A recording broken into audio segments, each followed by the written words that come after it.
நம்ம பனம்பழம் மொண்டை இல்லைங்களா, பனம்பழம் மொண்டணும்ல, அது இந்த டப்பாவில் ஊற்றி எடுத்துகிட்டு வந்துருக்கோம். பாருங்கள், நல்லா ஈலாம் வந்துருச்சு பார்த்தீங்களா. நல்லா அருமையாக இருக்குது பனம்பழம்.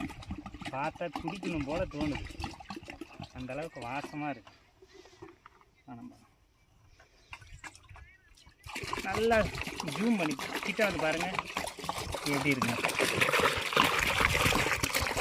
அப்படியே நல்லா நுரை வருது பார்த்தீங்களா, அருமையாக வருது. இதை அப்படியே மொண்டு என்ன பண்ணணும், இங்கே பாருங்கள் கத்திரி செடிக்கலாம்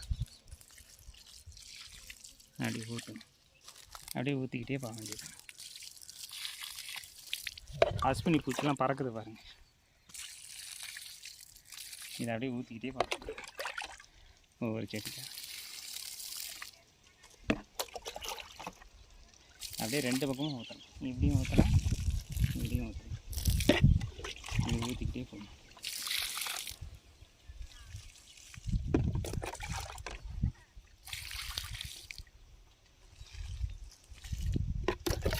எல்லா செடிக்கும் இப்படி ஊற்றிக்கிட்டு போகணும்.